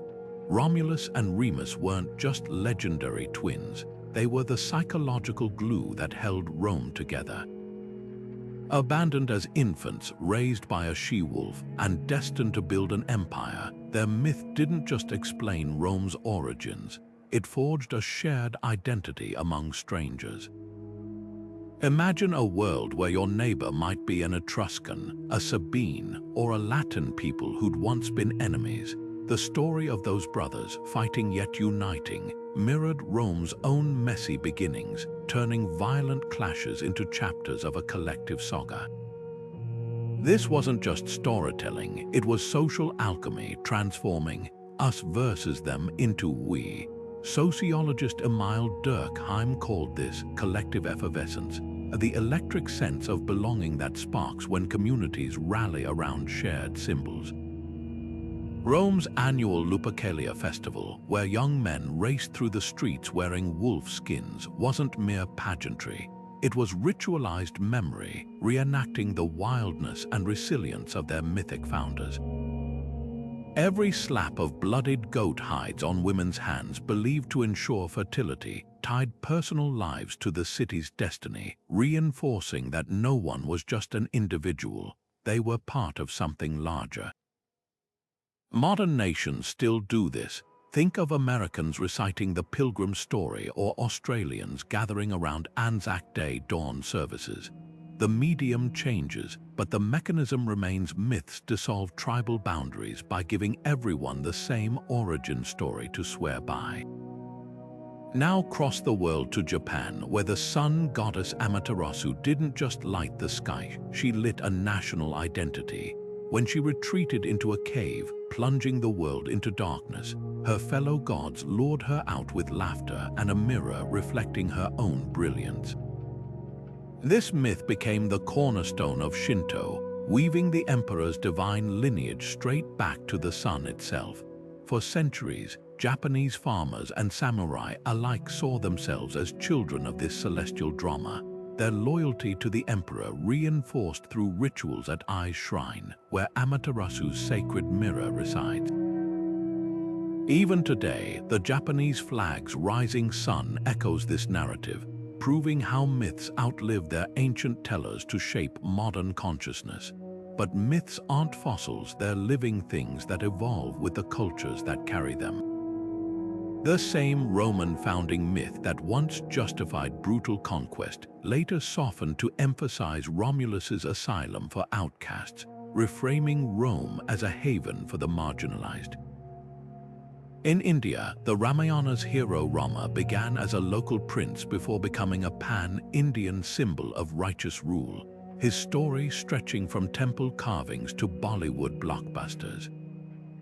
Even Amaterasu's tale shifted during Japan's Meiji Restoration, transforming from a regional deity into the unifying symbol of a modernizing nation. This adaptability reveals myth's true genius. They're less about preserving the past than serving the present. When conflicts arise, new layers are added like patches to old software to keep the system running smoothly. The Aesir-Vanir War in Norse mythology, where two god tribes eventually made peace, likely mirrored real Viking Age alliances, turning historical tension into divine precedent. Modern corporations unconsciously replicate this, crafting origin stories about garage startups to foster team spirit among employees who have never met the founders. The thread connecting all these examples, myths don't just describe communities, they create them. From the wolf-suckled twins to the sun goddess in her cave, these stories build invisible bridges between strangers, turning shared narrative into shared identity. And as societies fracture and reform, the myths bend but rarely break, always ready to rewrite themselves for the next generation seeking belonging in an ever-changing world. Myths never stood still, they shape-shifted with the cultures that carried them, evolving like living organisms to meet new psychological landscapes. Ovid's Metamorphoses didn't just recount tales of gods and nymphs. It captured the Roman Empire's own transformation, reframing Greek myths to reflect imperial anxieties and cosmopolitan identities. When Daphne becomes a laurel tree to escape Apollo's pursuit, it's more than a magical escape, it's a metaphor for cultural assimilation, where old identities root into new forms to survive. These stories weren't static relics, they were mirrors held up to societal flux, bending to absorb conquests, migrations, and revolutions while preserving their core emotional truths. Syncretism, the blending of belief systems, reveals myth's genius for psychological integration. In Hellenistic Egypt, Isis absorbed traits from Greek Demeter and Aphrodite, becoming a universal mother goddess who promised resurrection to initiates of her mysteries. This wasn't mere political expediency, it was a collective coping mechanism for a multicultural world. Imagine an Egyptian farmer and a Greek soldier both kneeling before Isis's statue. Though they might envision her differently, her myth provided common ground, a shared language for grief and hope. Similarly, the Roman Mithras, adapted from Persian Zoroastrianism, offered soldiers a brotherhood transcending ethnic lines, his bull-slaying frescoes decorating underground temples from Scotland to Syria. These hybrid deities weren't contradictions but psychological bridges, helping societies reconcile dissonance by weaving once separate threads into a cohesive tapestry. Even the rise of monotheism couldn't erase mythic DNA, it just disguised it. Christmas trees, originally pagan symbols of life during winter's death, were rebranded as Christian emblems, their evergreen boughs now echoing eternal life. Easter's eggs and rabbits tied to spring fertility rites smuggled ancient joy into solemn resurrection observances. This wasn't erasure, it was alchemy. Like a river changing course but retaining the same waters, the symbols endured, their meanings layered like sedimentary rock. The Virgin Mary's blue robes and crescent moon in medieval art deliberately echoed depictions of Isis and Diana, easing converts' transition by offering familiar iconography with new labels. Myths, it seems, are the ultimate survivors capable of shedding skins without losing their essence, which raises a provocative thought. Are modern ideologies just myths in secular clothing? Nationalism's flags and founding fathers, capitalism's self-made man, even the Silicon Valley gospel of disruptive innovation, they all follow mythic templates. Heroes, entrepreneurs, quest startup journeys, and promised lands, utopian tech futures structure these narratives just as surely as Gilgamesh or Odysseus once did. The psychological function remains identical: to provide purpose, explain suffering, and bind communities together. The difference, where ancient myths acknowledge their own symbolism, modern ones often mistake themselves for objective truth, a dangerous shift that robs them of mythic flexibility. Yet this adaptability has limits. The Enlightenment's embrace of rationalism began divorcing facts from symbols, relegating myths to children's stories or museum exhibits. Freud dismissed them as collective dreams, Marx as tools of oppression. But in demoting myth to metaphor, we've lost something vital: the capacity to sit with ambiguity, to hold multiple truths at once. The decline of mythic thinking isn't progress, it's amputation. Without these stories to contain contradictions, we're left with brittle ideologies that fracture rather than flex.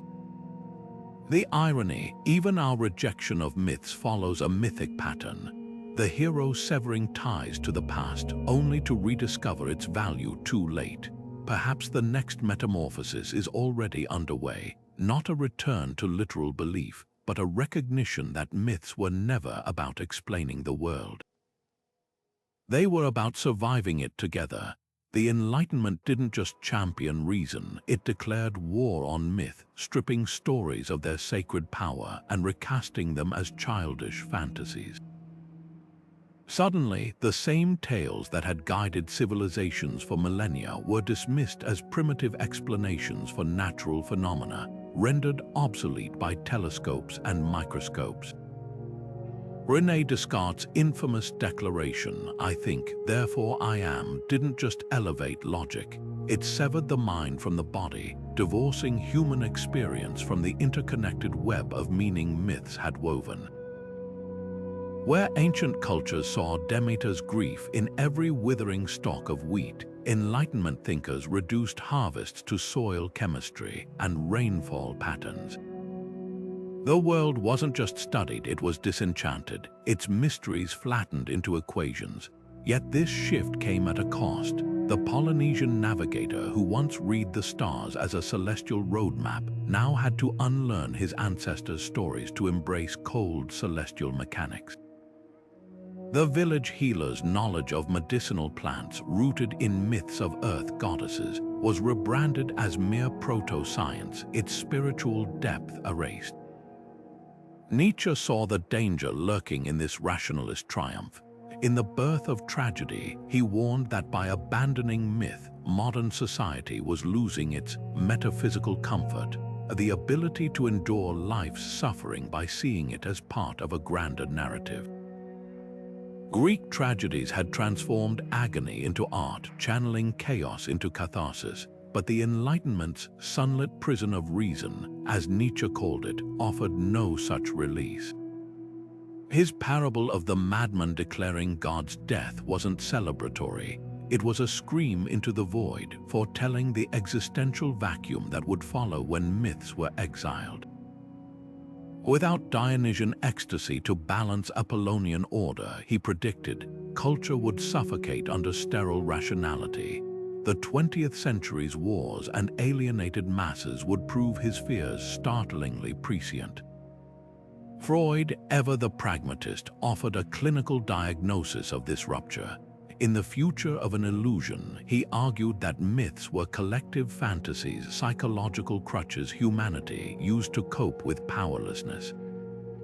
Religion, he claimed, was the universal obsessional neurosis, a childish delusion society would outgrow as science matured. Yet even Freud couldn't escape myth's pull.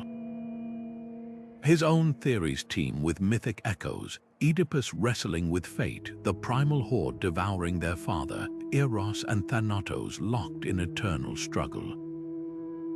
Psychoanalysis, for all its scientific pretensions, was itself a new mythology, one that pathologized the very stories it sought to replace, the irony. His couch became a modern confessional, where patients recounted personal narratives just as earlier cultures had recited epic poems to heal their communal psyche. This demotion of myth left a void no laboratory could fill. As indigenous languages faded, taking oral traditions with them, and churches emptied, the rituals that once marked life's transitions, birth, adulthood, death, lost their symbolic weight. Weddings became photo ops rather than sacred unions, funerals, bureaucratic formalities instead of rites of passage. The psychologist James Hillman called this the loss of the imagined world, arguing that depression and anxiety weren't just chemical imbalances but symptoms of a culture starved for mythic depth. When a grieving parent can no longer envision their child in the Elysian fields or guided by ancestral spirits, statistics about cellular decay offer cold comfort. Yet myths refused to die quietly. Like seeds beneath winter soil, they waited for cracks in rationalism's pavement. The Romantics, from Blake to Goethe, revolted against Enlightenment dogma, resurrecting folk tales and medieval legends as antidotes to industrial alienation. Jung's archetypes smuggled myth back into psychology, revealing that the primitive symbols Freud dismissed were actually the mind's native language. Even science, myth's supposed executioner, began echoing ancient truths. Quantum physics entangled particles, recalling Indra's net, where every jewel reflects all others. The disenchantment wasn't total, it was a temporary eclipse setting the stage for myth's defiant return. And return it did, not in temples or sacred groves, but in the unlikeliest of places: comic books, cinema, and even corporate branding. But that's a story for another time. Superheroes didn't just invade our screens, they resurrected mythology for the digital age, cloaked in spandex and CGI.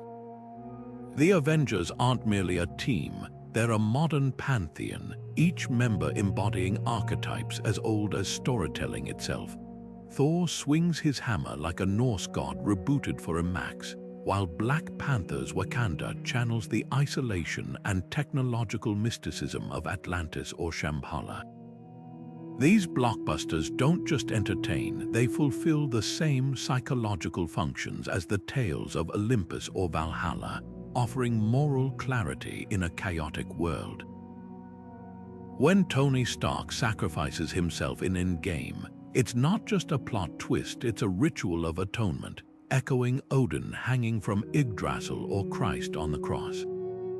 The box office numbers prove it. We're not paying for entertainment, we're paying for communion.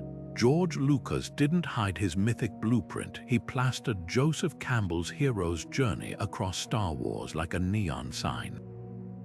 Luke Skywalker's call to adventure, Yoda's wise mentor, the shadowy cave on Dagobah where he confronts his own face in Vader's mask, every beat maps to Campbell's monomyth. But here's the twist, Lucas didn't just copy ancient patterns, he democratized them. Where Greek heroes were born divine, Luke starts as a farm boy. His journey whispers a radical update to the old myths. You don't need godly blood to be heroic. Just grit, a lightsaber, and a dysfunctional family tree. The Force itself is a mythic remix, blending Zen Buddhism with Arthurian legend, proving that the best modern myths aren't replacements, they're collages. Now scroll past the Cineplex to your phone screen, where myths mutate at light speed. Memes are the new folklore, decentralized, crowd-sourced, and ruthlessly efficient.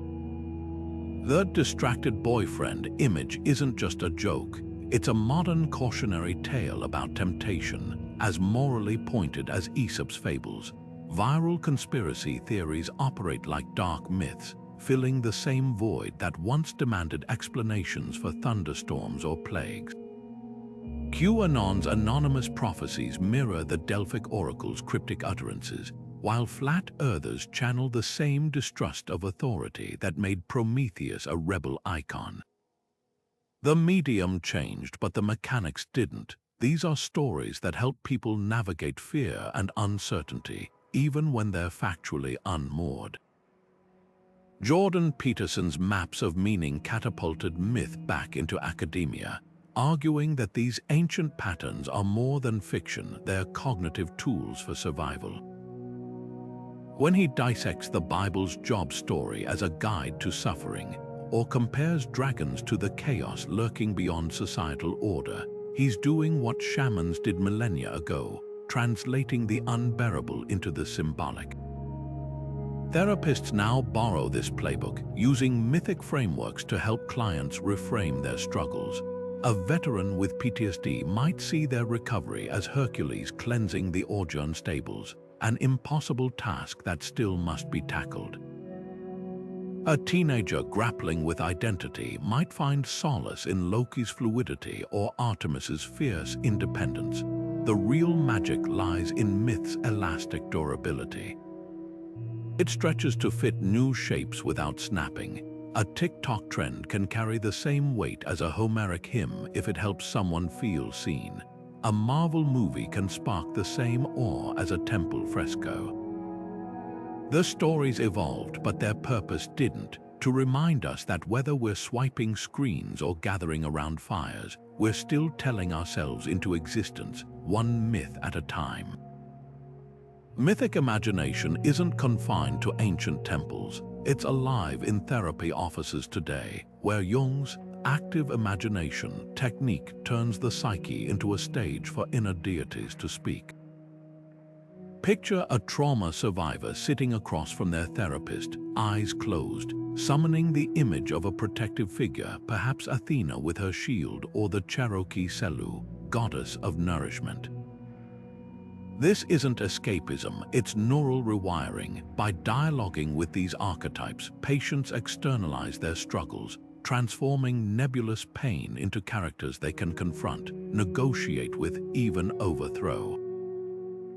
One veteran, haunted by combat flashbacks, envisioned himself as the Mesopotamian hero Gilgamesh, not to glorify war but to reframe his nightmares as trials on a hero's journey. Over sessions, his panic attacks became battles with Humbaba, his recovery a quest for the elixir of peace. The genius lies in metaphor's alchemy. The brain processes symbolic victories as real ones, easing trauma's grip. Narrative therapy takes this further, treating personal history as a myth in need of editing. A survivor of abuse might initially see their story as a Persephone archetype, abducted, powerless. But therapists guide them to reclaim agency, highlighting moments of resistance, the time they reported the abuser or protected a sibling. Suddenly, the narrative shifts from victimhood to something closer to the Hindu goddess Durga, who wields weapons in each hand to slay demons. Clinicians call this restoring, but it's ancient wisdom in disguise. The Greeks knew it when they painted Cassandra not just as a cursed prophetess, but as a truth-teller whose voice outlasted Troy's ruins. Indigenous healing practices have long weaponized storytelling this way. The Navajo Nightway ceremony doesn't just chant prayers, it reenacts the hero twins' journey to slay monsters, with the patient embodying the twins' courage. In Australia, Aboriginal elders use dreamtime stories about the rainbow serpent's healing waters to guide addiction recovery, merging myth with neurobiology. When a community gathers to sing these stories, they're not preserving folklore, they're activating mirror neurons, synchronizing collective healing. Compare this to group therapy for PTSD, where sharing trauma narratives in a circle mirrors indigenous oral traditions, transforming isolation into communal catharsis. Yet mythic therapy has its skeptics. Critics argue that archetypes can oversimplify complex trauma. Not every survivor relates to the phoenix's clean rebirth. Some feel more like Prometheus, eternally chained to their suffering. Others warn of cultural appropriation when therapists borrow indigenous symbols without context, reducing sacred stories to self-help tropes. Even Jung acknowledged the shadow side of archetypes. A patient obsessed with the wise old man might neglect their own agency, waiting for salvation that never comes. The limitations, though, highlight myth's true role not as a cure but as a compass. It doesn't erase pain but situates it within a lineage of human endurance. When a flood survivor frames their loss through the lens of the Maori hero Tohaki, who rebuilt the world after deluge, they're not denying grief. They're joining a millennia-old conversation about how civilizations and individuals put themselves back together. The stories don't heal outright, they whisper, "You are not the first to walk this dark, and you won't be the last." Myths don't just heal, they can also wound, twisting sacred stories into weapons of control. Consider the divine right of kings, where rulers from Europe to Japan claimed their authority flowed directly from the gods, making rebellion not just treason but sacrilege. The pharaohs of Egypt didn't merely govern, they embodied Horus, their coronation rituals reinforcing that dissent wasn't just illegal, it was cosmically unthinkable.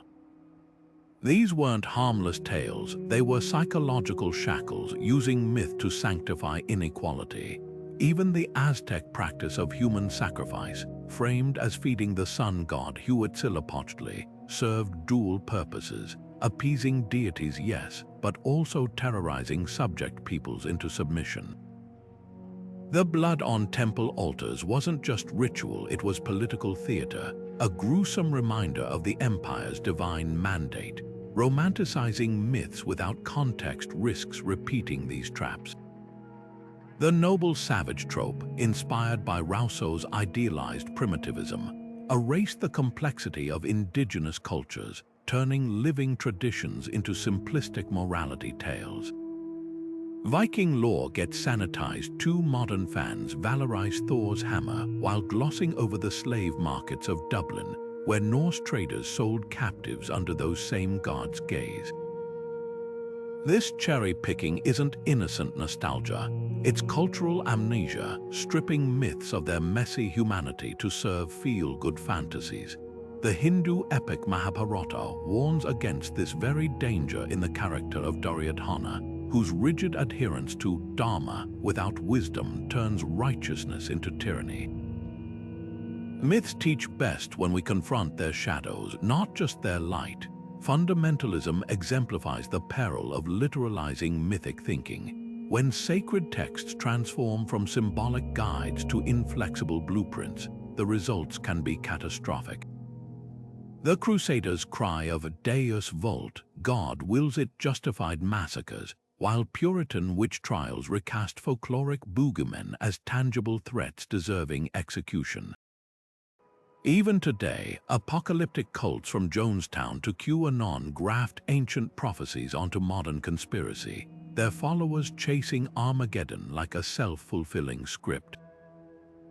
The psychological mechanism is chillingly consistent. Strip metaphor of its nuance, and you weaponize the human need for narrative. Most insidious are chosen people narratives, which morph communal identity into exclusionary dogma. The biblical Canaanite genocides, reframed as divine mandate, find eerie echoes in manifest destinies ravaging of native lands. Nazi ideology hijacked Norse runes and Arthurian legends to prop up Aryan supremacy, proving how easily archetypes of heroism can be warped into tools of hate. These aren't ancient relics, they're live wires. Modern conflicts still burn with the fuel of mythic exceptionalism, whether it's Zionism's promised land rhetoric or the Hindatva movement's vision of a pure Vedic past. Yet dismissing myth entirely throws out the compass with the distortions. The balance lies in holding stories as mirrors, not hammers, reflective rather than prescriptive. Jung warned of inflation, where identifying too closely with archetypes breeds grandiosity or victimhood. Healthy mythic thinking asks not, "What would Odin do?" but how does this story help me navigate complexity? The Yoruba trickster Eshu, who embodies chaos and reconciliation, teaches that truth often lives in paradox, not dogma. Rationality and myth need not be enemies. Science explains how lightning works, but Thor's hammer reminds us of its awe. Historians document crusades, but Parsifal's Grail quest cautions against spiritual arrogance. The task isn't to choose between mythos and logos, but to weave them like the double helix they truly are, one strand grounding us in evidence, the other lifting us toward meaning. After all, the first thing humans did when we mastered fire wasn't just cook food. We gathered around its glow and told stories. That's no accident, it's survival. The divide between myth and science isn't as vast as we've been led to believe. In fact, they might be two sides of the same cosmic coin. Take mindfulness, now a cornerstone of clinical psychology. Its roots stretch back to Buddhist Jataka tales, where the Buddha's past lives modeled focused awareness long before fMRI scans showed how meditation rewires the brain. The story of the Monkey King who quieted his restless mind by focusing on a single lotus petal wasn't just folklore, it was an ancient blueprint for what we now call attentional control. Modern therapists don't dismiss these narratives as primitive, they recognize them as early maps of mental terrain validated by contemporary neuroscience. When a trauma patient learns breathwork from a clinician, they're unknowingly channeling the same wisdom that Zen monks encoded in parables about taming the ox mind. Transpersonal psychology goes further, bridging empirical rigor and sacred storytelling. Stanislav Grof's research on non-ordinary states didn't shy away from comparing LSD experiences to shamanic vision quests, while Carl Jung's Red Book wove his own psychedelic encounters into a modern mythos. This field doesn't ask patients to choose between data and divinity. It honors how the psyche speaks in symbols, whether through dreams of flying or visions of mandalas. A veteran describing his PTSD nightmares as battling demons isn't delusional. He's accessing the same archetypal language that the Mesopotamians used to depict their own wartime trauma on cylinder seals. Science here doesn't debunk myth, it decodes it. Even epigenetics reads like a scientific confirmation of mythic intuition. Indigenous cultures have long spoken of ancestors' experiences living on in descendants' bones. Now labs can trace how famine or violence altered gene expression across generations. The Cherokee story of the Trail of Tears leaving ghosts in the blood finds eerie resonance in studies showing trauma survivors' grandchildren with heightened stress responses. These aren't poetic coincidences, they're proof that myths often encoded biological truths in metaphorical language. When a Greek chorus wailed about the curse of the house of Atreus, they were describing what researchers now call intergenerational transmission of trauma, just with more theatrical flair. Then there's the placebo effect, the ultimate testament to the mind's myth-making power. Sugar pills work because the story we tell ourselves, "This will heal me," triggers real biochemical changes. It's modern magic, but strip away the lab coats, and it's not so different from a Navajo chant invoking changing woman's restorative powers. Both rely on narrative to activate the body's innate healing intelligence. The difference: science measures the effect while myth provides the framework. This isn't about choosing between rationality and wonder. It's about recognizing that human consciousness thrives on both. Myths give science meaning, and science gives myths mechanism. The next time you hear an old story about a hero descending to the underworld, remember, we're still making that journey, whether through psychotherapy, psychedelics, or the quiet reckoning of our own darkest nights. The tools change, but the map remains, and perhaps that's the most timeless myth of all, that no matter how far we evolve, we'll always need stories to light the way home. Myths were never just stories, they were humanity's first psychology labs, running experiments on the human condition long before Freud or Jung put pen to paper. Every tale of a hero's fall, a goddess's wrath, or a trickster's mischief was really a coded exploration of emotions too complex to name outright. Think of the Greek Furies, those relentless spirits of vengeance, as early models of guilt-personified forces chasing Orsts after his mother's murder. Or consider the Inuit legend of Sedna, whose severed fingers became seals and whales, transforming trauma into sustenance. These narratives didn't just describe feelings, they gave them shape, making the invisible wounds of grief, fear, and longing something you could point to and say, "There, that's what's inside me." Fast forward to today, and mythic language still whispers through modern therapy. When a counselor invites a client to envision their anxiety as a creature, a dragon at the cave's mouth or a shadowy figure in the corner, they're using the same symbolic toolkit as the ancient Sumerians who wrote of demons lurking in the desert. Art therapy's reliance on metaphor, that's straight from the playbook of Aboriginal Dreamtime painters, mapping inner landscapes onto bark canvases. Even cognitive behavioral techniques that reframe negative thoughts echo the alchemy of myths, where curses could be broken by speaking a truer story.